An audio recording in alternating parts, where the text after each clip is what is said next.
Information has came out about the Golden State Warriors. We all thought they were gonna make some moves, trade away the young guys, and try for another repeat by getting some vets. But you know what's going on? You know what they're saying? The Golden State Warriors are likely to keep Jonathan Kuminga, James Wiseman, and Moses Moody beyond the upcoming trade deadline. So let's talk about it. Shout out my man Anthony Slater.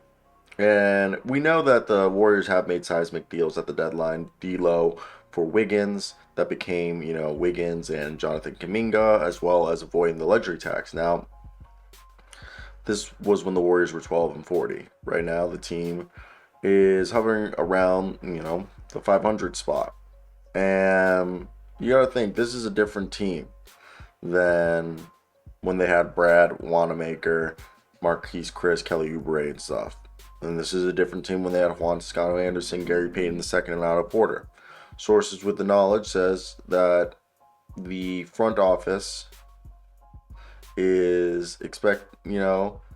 don't expect a loud trade deadline. Instead, they're anticipating some nibbling on the fringes, if anything. Here's the detail.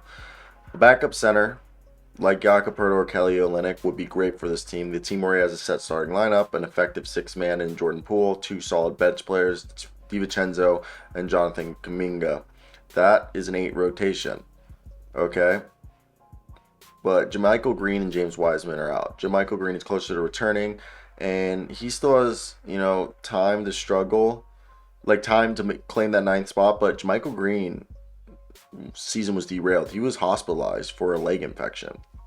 His absence has opened the door for Wiseman, who has flash glimpses, but then sprained his ankle in a scrimmage and has now missed 6 straight games.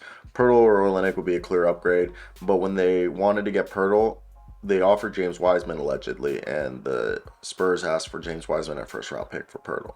Olynyk makes 12.8 this season and is only guaranteed $3 million of his 12.2 this year. So in theory, a short financial commitment could be, appealing to them. But they're a team that is on a well-documented tax crunch and are uninterested in adding committed salary beyond this season. So that problem doesn't exist with Poeltl or Olynyk, as you could get rid of Olynyk.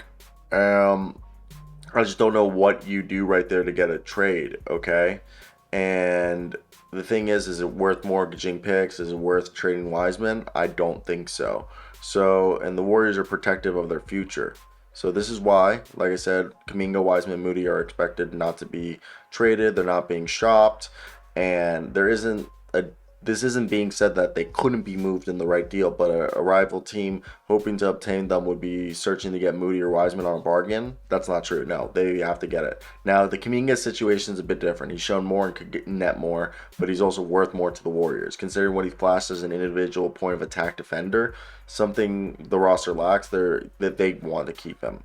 Now, they would like to bring in somebody else to help out Green and Looney, and that would be like a versatile multi-positional wing, a la a Jalen McDaniels, Darius Baisley. Or there's also rumors of Rui Hachimura and Obi Toppin. All of them are supposedly available at different costs. So for that reasons, the Warriors do profile as much more of a buyout team that could go for maybe like a Will Barton, Jay Crowder. Those are 2 guys that we've heard. Maybe it's Rudy Gay who get bought out.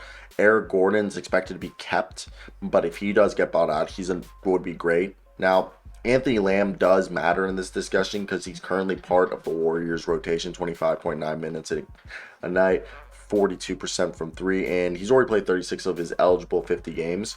Now, the obvious expectation is to convert him into a 15-man roster spot. They have an open spot, and that void will be filled by someone for the playoffs, according to sources. But, even if you wait until the final week like they did 2 seasons ago, which Juan Toscano Anderson got it, the salary's prorated, limiting the tax hit, so there will be a 15th guy. If that's Lamb or another player, either via trade or free agent signing or buyout market, that roster spot needs to be cleared. The most prudent financial way of doing that is at the deadline, as the Warriors did with Brad Wanamaker and Marquise Chris years ago. If JaMychal Green doesn't come back, I expect him to be traded with cash consideration potentially. But yeah, that's the update. What you got the latest Golden State Warriors trade intel. So let me hear your thoughts down below. Brr.